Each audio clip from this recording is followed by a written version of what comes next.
Acts 28 verse 2 says, "And the natives showed us unusual kindness, for they kindled a fire and made us all welcome because of the rain that was falling and because of the cold."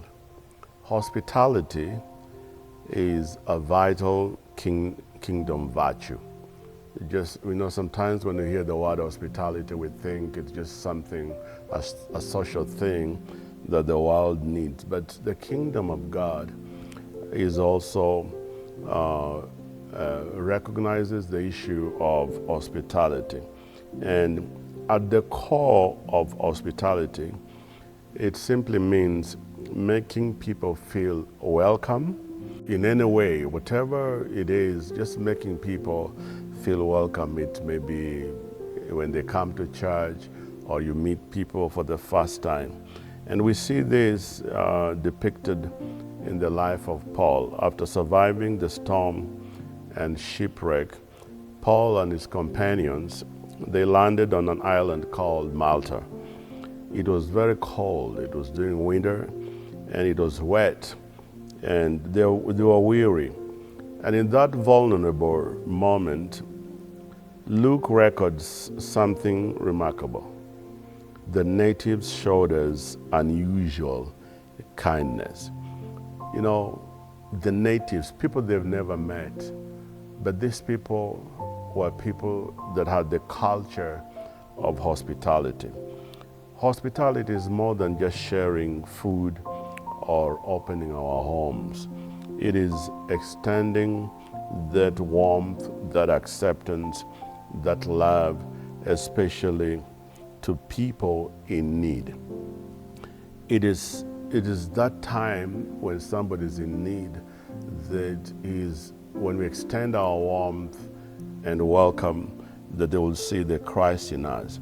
And the people in this island didn't know Paul and the others, yet they kindled a fire. They welcomed them, they refreshed them. Their kindness became God's channel of blessing in a difficult season. It was so difficult.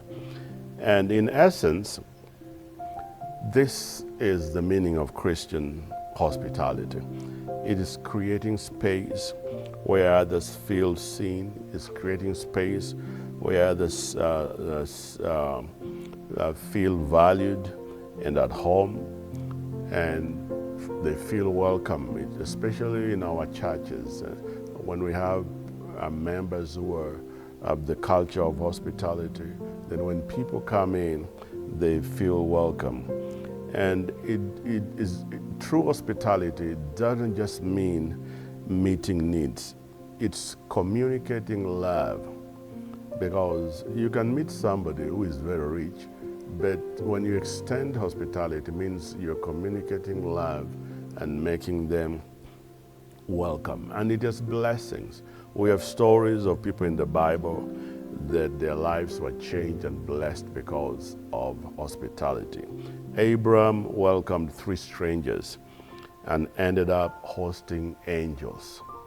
He didn't know they were angels, but just because of the culture of hospitality, he welcomed them, slaughtered a cow for them, gave them a meal, not knowing that they were angels.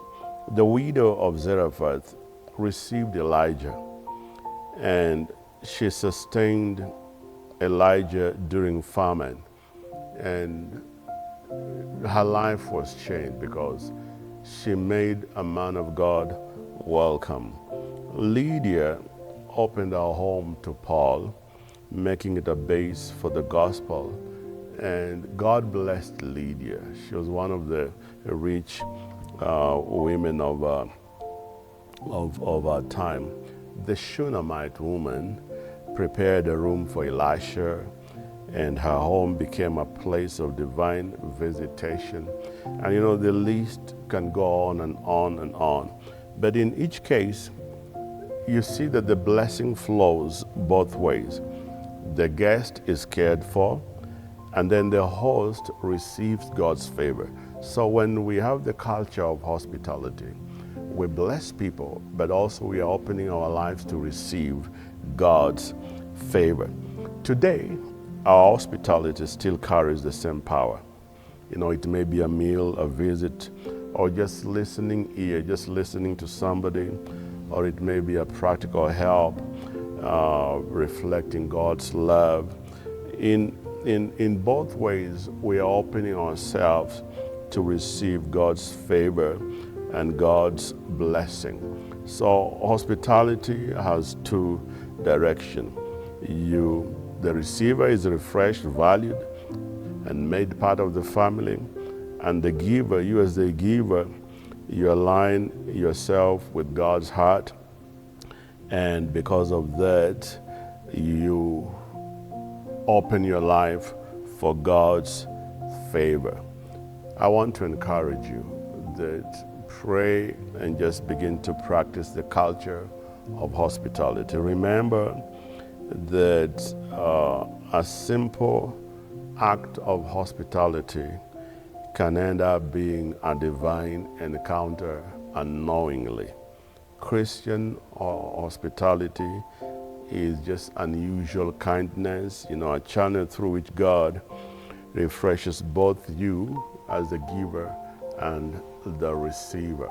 Paul says that we should not neglect welcoming people, because some in so doing have welcomed angels. I pray that God may bless you, God may prosper you, and I hope to see you again next time. Bye-bye.